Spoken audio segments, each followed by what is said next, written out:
அடுத்த பாடல் 1844. பெருந்தன்மை நந்தி பிணக்கிருள் நேமி. இது முதலடி. பெருந்தன்மை நந்தி, பெரும் என்றால் பெருமைக்குரிய அப்படின்னு பொருள். தன்மைனா இயல்பு. ஸோ பெருமைக்குரிய இயல்பை கொண்ட நந்தி. நந்தி என்றால் இறைவனே குருநாதராக வந்து இங்கே நிற்கின்றார்.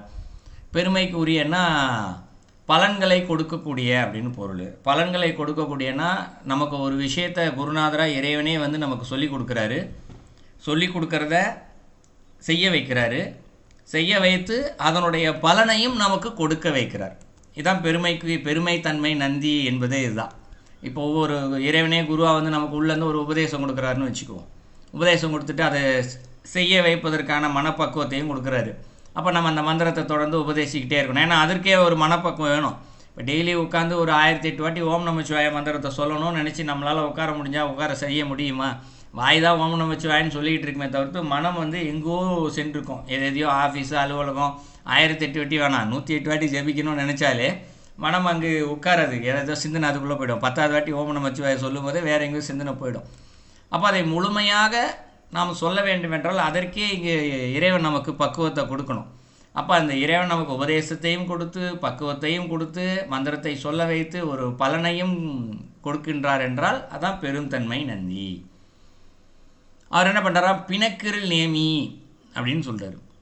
பிணக்கு அப்படின்னா மாறுபட்ட ஒன்று அப்படின்னு பொருள்.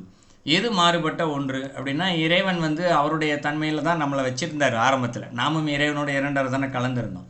அதில் மாறுபட்டு அப்படின்னா அப்போ அன்போடு இருந்த ஒருத்தர் ஆசை வந்த ஒரு காரணத்தினால அந்த ஆன்மாவை மாறுபட வைத்து என்ன பண்ணுறாரு, பாசத்தில் கட்டிடுறாரு. இங்கே அதான் பிணக்கு.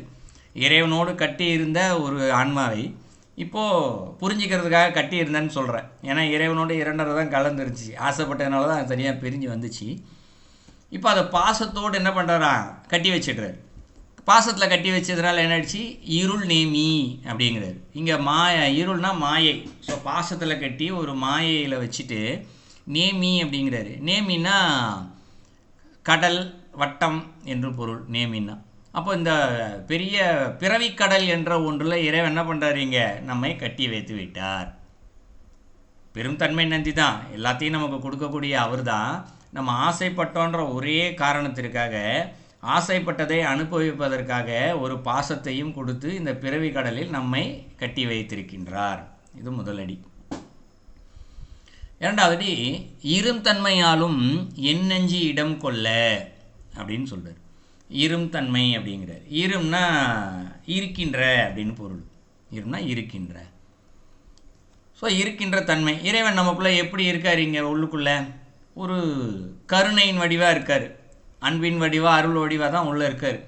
அவர் கருணை வடிவாக இருக்கிறதுனால தான் உலகப்பற்றுக்குள்ளே போகாதீங்க, பாசத்தோடு இருக்காதீங்க, ஆசைப்படாதீங்கன்னு சொல்லிக்கிட்டே எல்லாத்தையும் நமக்கு நூல்கள் வழியாக ஞானிகள் வழியாக நமக்கு சொல்லிக்கிட்டே இருக்கக்கூடிய அந்த இறைவன் தான் என்ன பண்ணுறாரு, அந்த ஆசையை தீர்ப்பதற்கான சூழ்நிலையும் நமக்கு ஏற்படுத்தி கொடுத்துருக்கிறார்.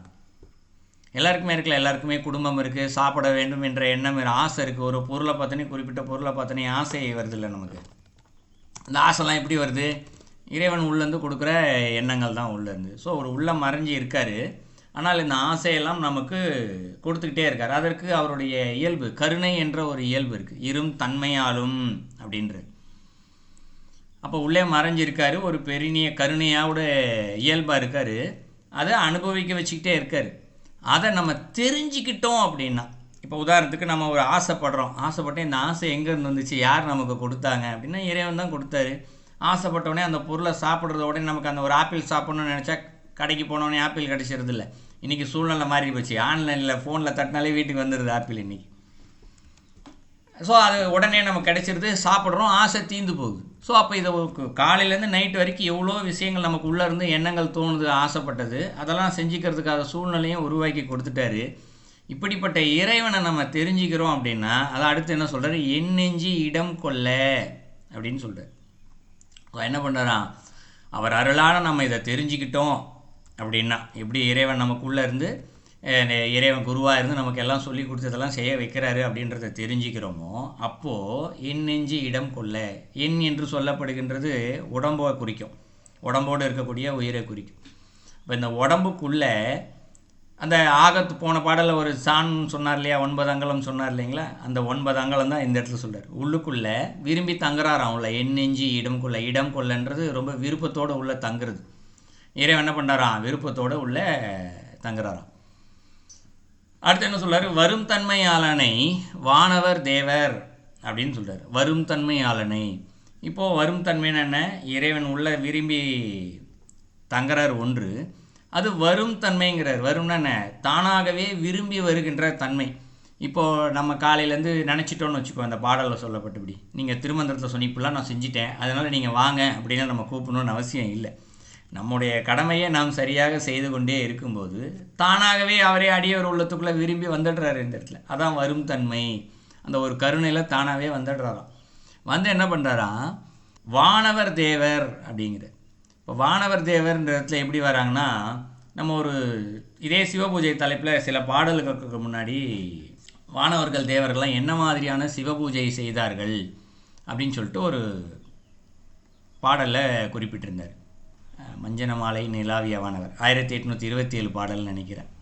ஸோ அந்த பாடலில் சொல்லப்பட்டார் வானவர் தேவர்லாம் எப்படி அந்த நன்மைக்கு வந்தாங்க அப்படின்னு சொல்லிட்டு. மனதிற்குள்ளே விரும்பி வந்த அந்த இறைவன் இப்படி வானவர் தேவர்னால் அந்த வானவர்களாக இருக்கக்கூடிய தேவர்கள், விண்ணூரில் இருக்கக்கூடிய தேவர்கள் கூட தரும் தன்மையாளனை தாங்கி நின்றேனே அப்படின்னு சொல்கிறார். ஸோ தரும் தன்மையாளன்னா ஒரு பேரொருளை கொடுக்குறாரு. பேரொருளை கொடுக்கக்கூடிய ஒரு கருணை இருக்குது. யாருக்கு, வானவர்களுக்கும் தேவர்களுக்கும். அவர்களும் ஒரு சிவபூஜை செஞ்சாங்க. அந்த சிவபூஜை செஞ்சதுனால அவர்களுக்கே ஒரு பேரொருளை இறைவன் கொடுத்துருக்காரு. அந்த அளவு தன்மையாக இருக்கக்கூடிய அந்த இறைவனை தாங்கி நின்றேனே அப்படிங்கிறார். யார், திருமூலர் தன்னுடைய அனுபவத்தை இங்கே வெளிப்படுத்துகிறார். இங்கே அந்த வானவர்கள் தேவர்களுக்கே அவ்வளோ பெரிய நிலையை கொடுத்த அந்த இறைவனை நான் என்னுடைய நெஞ்சிற்குள் தாங்கி நிற்கின்றேன் அப்படின்னு சொல்லி முடிக்கிறாரு 4வது அடியில். ஸோ 4 அடிக்கும் சேர்த்து பொருள் பார்த்தோம் என்றால், ஒரு பெருமைக்கு உரிய கருணை கொண்ட அந்த இயல்பையை வைத்திருக்கக்கூடிய இறைவனே இங்கே குருவாக நமக்குள்ளே வீட்டிருக்கின்றார். அவர் என்ன பண்ணுறாரு, நாம் இங்கே ஆசை நிறையா பட்டிருக்கோம் அப்படின்றதுனால நமக்கு பாசத்தை கொடுத்து ஒரு மாயையில் வைத்து ஒரு பிறவி கடலில் நம்மை விட்டிருக்கின்றார். அப்போது நம்ம ஆசைப்பட்டோன்றதுக்காக இதை கொடுத்த அந்த இறைவனை நம்ம ஒரு வினாடியும் அவருடைய கருணையால் தான் இந்த அனுபவிக்கிறதெல்லாம் அனுபவிச்சுக்கிட்டே இருக்கோம் டெய்லி. இதை நம்ம தெரிஞ்சுக்கிட்டோம் அப்படின்னா, ஏன்னா இப்போ ஒரு வீடு வாங்குகிறோன்னு வச்சுக்குவோம், நான் வீடு வாங்கிட்டேன் அப்படின்னு சொல்கிறதுக்கும் ஆசைப்பட்டிருக்கோம் போல், சொந்த வீட்டில் வாழணும்னு ஆசைப்பட்டிருக்கோம் போல், அதனால் இறைவன் நமக்கு இந்த வீடை கொடுத்துருக்காரு அப்படின்னு சொல்லி இறைவன் தான் எனக்கு கொடுத்தார் என்று மனதில் முழுமையாக சிந்தித்தல். யார் ஒருத்தர் இது போல் சிந்திக்கிறாங்களோ அவர்களது நெஞ்சத்தில் இடம் கொள்ள. வீடு வாங்குறதுன்னு உதாரணத்துக்கு சொன்னேன். ஆனால் தினந்தோறும் காலையிலேருந்து இரவு வரைக்கும் எதையாவது ஒன்று ஆசைப்பட்டுக்கிட்டே இருக்கும். ஆசைப்பட்டதை சாப்பிட்டுக்கிட்டு இருக்கோம், இல்லை அதற்கான பொருளை வாங்கிட்டு இருக்கோம். சின்ன ஒரு பொருள், ஒரு பேனா வாங்கினா கூட இது நல்லா இருக்கே பேனா வாங்கணும்னு நினச்சா கூட அதுவும் ஆசை தான்.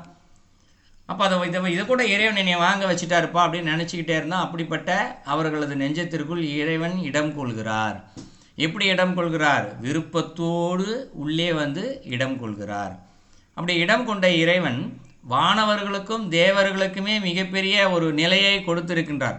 வானவர்கள் தேவர்கள் அந்த நிலையை கொடுத்த இறைவனே அப்படியே எனது உள்ளத்திற்குள்ளே நான் தாங்கி நிற்கின்றேன் அப்படின்னு சொல்லி முடிக்கிறாரு. இதுதான் இந்த பாடலுக்கான கருத்து.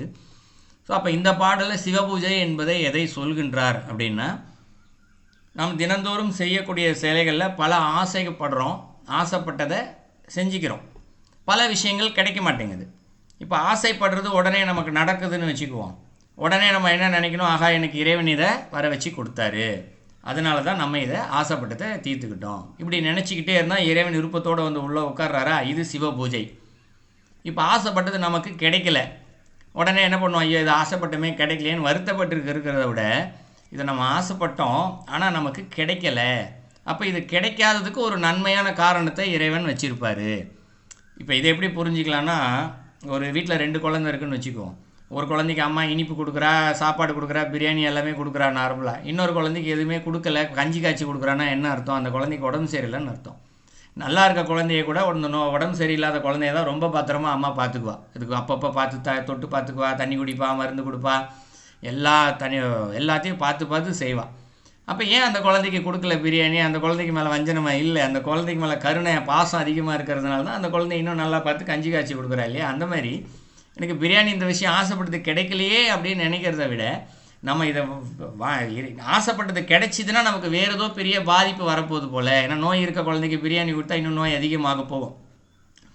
அந்த மாதிரி ஆசைப்பட்டது நமக்கு கிடைச்சிருச்சு அப்படின்னா இன்னும் நமக்கு ஏதோ பெரிய பாதிப்பு உண்டாகும், இன்னும் பிறவி அதிகரிக்கும், அதனால் எனக்கு இறைவன் கொடுக்கல. இந்த மனநிலையும் சிவபூஜை தான்.